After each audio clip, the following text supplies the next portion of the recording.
动机一响，咱们先听一下声音。不知道大家能不能在这个声音中听出来啊？冷车的时候会比较明显一点，车子充分热了以后呢，这个声音会变小啊，也会频率也会降低。刚刚是热车啊，这个声音不太明显，给大家放一段冷车录制的声音，大家听一听。啊，能听出来吗？啊，比较明显，冷车比较明显，它，但是呢，它不规律，你就说它的节奏感不强啊，就所以呢，跟一些车友说的这个，比如说排气脱轮轴磨损，或者是气门间隙过大造成的那个冷车哒哒哒哒哒哒响，就不是一回事啊。我基本把它俩的原因给排除了，我把目光呢锁定在啊咱们这个这个站顶器总成还有助力泵，因为看的时候啊，看这个助力泵啊，这个轮转起来是这个同心度不太好，但是呢，助力泵我又不想搞。啊，它只有原厂的，你换上去基本说可以万无一失。换一些品牌件呢，容易出现嗡嗡嗡的异响，所以先不搞助力泵。我怀疑啊，这个站顶器里面的弹簧出现疲劳了啊，也会出现这种情况啊，发出这种哒啊，先换它试试。并且这个车啊有一个毛病，1500转的时候啊，轻给油它就会发出那种金属震颤音出来，啪啪啪啪啪啪，重给一点油或者是松油门，这个声音就会消失啊。这期视频啊，我就把这个站顶器总成换了，给大家看一下啊，会不会有改善。这台车的站顶器总成啊，在这里啊，就这个东西啊，这个东西，我们现在已经把皮带卸了啊。要拆这个站顶器总成呢，先要把我们发电机上面这个螺丝卸掉，然后是我们的助力泵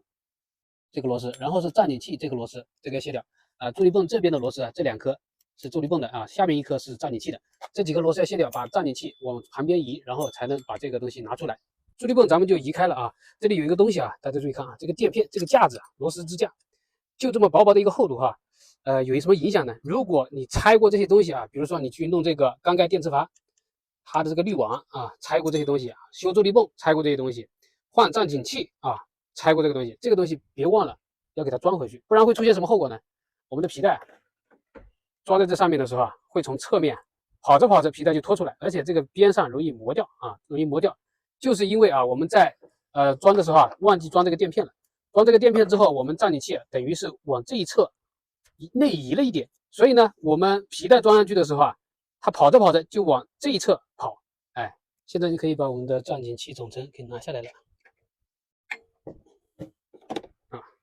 咱们现在把新的装上去，好，我们现在新的已经装上去了啊，装上去之后，目前来说没有什么异响啊，我们把麦克风凑近一点。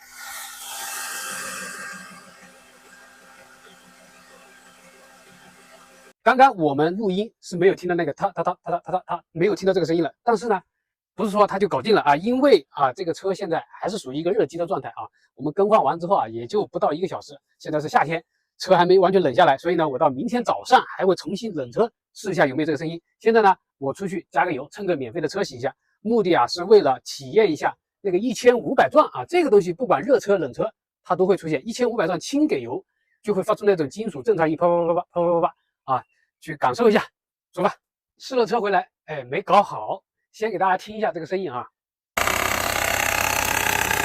听完声音什么感觉啊？就是换完新的站顶器，问题更严重了啊！这是个坏消息。那好消息就是，恰恰说明了啊，就是站顶器发出来这个声音啊，确诊了啊，跟我们什么排气脱轮轴缺损，跟我们气门间隙过大都没有关系，甚至跟我一直担心的机油泵链顶，这也是这个车的一个通病啊。机油泵链顶碎了之后也会哒哒哒哒哒的这样响啊，跟那个也没有关系，哎，我还挺开心的。虽然换了站顶器没有搞好，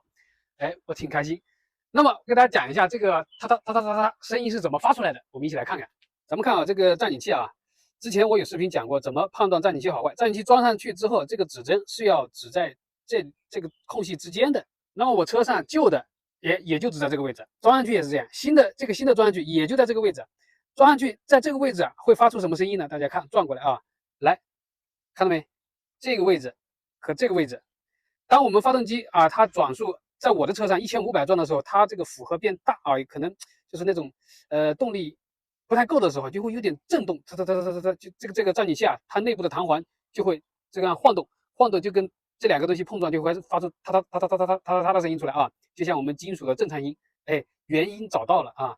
为什么这个新的装上去之后声音更严重呢？只要我停车低档开着空调，负荷一变大，都不用到1500转，原地600-700转，它就哒啊，就是我们视频刚刚给大家听的那个声音啊。那是什么原因导致啊它出现这种状况呢装上去之后我们站顶器指示位置不能在正确的位置。我昨天一晚上做梦都在想这个事，没睡好。我觉得有3点第一点就是站顶器本身不行，你看我把旧的装回去，它就会在1500转的时候会出现这个声音挂低档等红绿灯开空调不会出现这个声音，但是新的装下去我只要在原地不用踩油门原地低档开空调，它就哒这个声音发出来，说明这个站顶器是有问题的不太好。另外还有2个原因，第一个是咱们的皮带可能拉长了我们到这来看一下，当咱们的皮带拉长了它不在正确的长度，就会出现我们的站顶器会松弛嘛，这个地方就金属顶金属了，一抖动的时候，一震颤的时候就发出哒的声音这是一个。虽然我这个皮带完好无损，只用了4年，而且是品质比较好的，叫榜东这个品牌，但是咱们不能排除是它的原因造成的。另外还有一个原因，这是我这个车的个例我在视频前段跟大家说过的就是我们的站顶这个助力泵，包括站顶器本身有一个这个垫片支架的就这个一体式的这个东西我这个车是坏掉的已经变形了，它跟正常的造型是不一样的那现在我要解决这个问题首先这个泵保留着不能排除它有问题，但是也得留着做个参考。另外呢，买一条全新的皮带回来依然这是买榜东品牌的商家说它这个100%正品。然后呢，要买一个我们这个刚刚给大家看的那个助力泵的加强件，也就是那个垫片那个垫片我要找一个，原厂件120块钱，品牌件没有，压根找不到这个东西。但是可以找拆车件，拆车件这个商家也不愿意拆这个东西，拆下来挺费事，要拆助力泵，要拆站顶器，拆下来怎么给我定价，头疼。一个垫片有人报了50块钱，我还嫌贵是吧？人家要拆一次，你说这个工时费怎么算呢这期视频先到这里，大家等我消息，感谢大家耐心观看。